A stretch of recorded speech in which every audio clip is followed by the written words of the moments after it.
Bonjour, je suis Sylvie Desrosiers, directrice du programme de danse contemporaine ici à The School of Dance à Ottawa.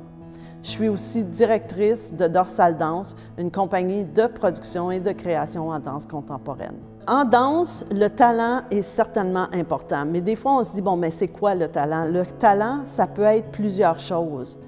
Il y a des gens qui ont un talent physique, un potentiel physique qui est évident. Il y en a d'autres qui vont avoir un potentiel expressif qui est évident. Il y en a d'autres, ça va être au niveau de la musicalité, de la coordination, de l'interprétation.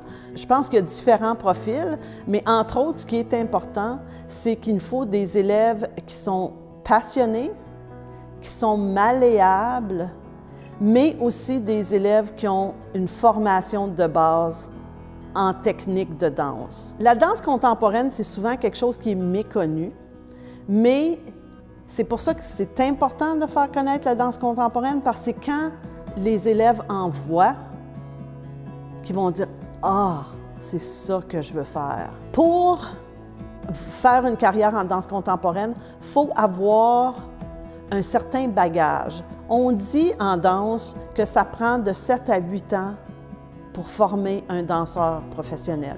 Un programme collégial, c'est 3 ans. Donc, il faut qu'il y ait eu de la formation avant ça. On ne peut pas prendre les gens à un niveau débutant parce que 3 ans, ça ne sera pas assez pour les rendre professionnels. C'est important pour les jeunes de, par exemple, en danse, c'est sous forme d'audition, qu'on se promène, on auditionne dans les différents programmes. C'est important de faire ce cheminement-là pour voir quel programme nous va bien à nous. Puis c'est pas tout le temps les plus gros programmes dans les plus grosses villes, parce que des fois, les gros programmes, bien, ils sont beaucoup. Par exemple, disons, ici, en première année, on est 6, 7. Bien, en première année, à Toronto, dans un des programmes, ils sont 25. Donc, ça va être une expérience différente. Pour se faire connaître, on essaie de... Je pense que c'est d'amener le programme dans les écoles, d'aller visiter les écoles secondaires, de faire des projets avec des étudiants en danse dans les écoles secondaires. Je pense que c'est peut-être un moyen de toucher les élèves. Ici, pour choisir les élèves, on procède par audition. L'audition peut se faire en personne. On a des auditions 2 fois par année. Puis on a aussi les auditions par vidéo. Si quelqu'un, par exemple, j'ai eu une élève qui venait de la Nouvelle-Zélande, bien, elle m'a envoyé une vidéo. Puis moi, je lui écris tout ce que je veux voir sur la vidéo. T'sais, donc, je veux voir ce genre d'exercice-là, ce genre d'exercice-là. Je veux te voir danser pendant 2 minutes un solo, je veux faire ça. Donc, ils vont envoyer une vidéo, mais sinon, c'est par audition. L'audition comprend une classe technique en danse contemporaine qui est donnée à un niveau élémentaire intermédiaire. Il y a une classe de ballet, il y a un cours d'improvisation et du répertoire. Ensuite, après avoir fait ça, donc ça dure peut-être 4 heures, 5 heures. Après avoir fait ça, là, on a des entrevues avec les élèves. Puis c'est de là qu'on va choisir les élèves qui vont entrer au programme. Une des choses qu'on va regarder, évidemment, dans l'audition, on va vérifier la base technique. Est-ce que les concepts de base technique sont là? Ensuite de ça, on va vérifier les qualités, justement, comme la musicalité, la coordination, la concentration. Puis une des choses qui est très importante, puis on n'en parle pas assez souvent, c'est la malléabilité.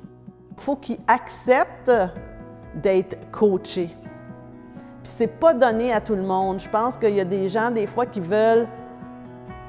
On veut juste être bon, on veut pas se faire dire qu'est-ce qu'il y a à travailler, mais pour avoir une carrière en danse, il faut être capable d'être assez humble pour entendre ces choses-là puis pour travailler dessus. Donc ça, c'est une chose qui est vérifiée en audition, dans le sens que si je vais vers quelqu'un qui auditionne puis je te dis, bien, travaille sur ça, essaye donc ça comme ça, si je sens de la réticence, bien, ça va jouer contre cet élève-là qui auditionne. Puis si je sens qu'il veut Travailler comme ça, là, ça va aider. Donc là, peut-être qu'on va prendre quelqu'un qui a un petit peu moins d'expérience, mais qui a l'air vraiment, vraiment ouvert à changer rapidement. Quand on travaille en danse, il faut aussi une certaine mémoire, puis une certaine capacité d'apprendre les mouvements physiques. C'est la kinesthésie, c'est la mémoire des mouvements, c'est à quelle vitesse on peut apprendre tout ça.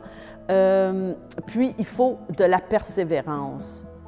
Ça, c'est très important parce qu'il y a plusieurs mouvements qu'on ne réussira pas la première fois, là. Il va falloir essayer, il va falloir comprendre les concepts, il va falloir travailler les muscles pour aller appuyer le concept pour enfin réussir ce mouvement-là. Donc, ça prend de la persévérance, puis il ne faut pas se frustrer, tu sais. Il faut sentir une ouverture vers la persévérance qu'il faut pour accomplir les tâches. Il faut encourager les élèves à poursuivre en danse contemporaine. Il y a une grande plateforme de danse contemporaine ici au Canada en français.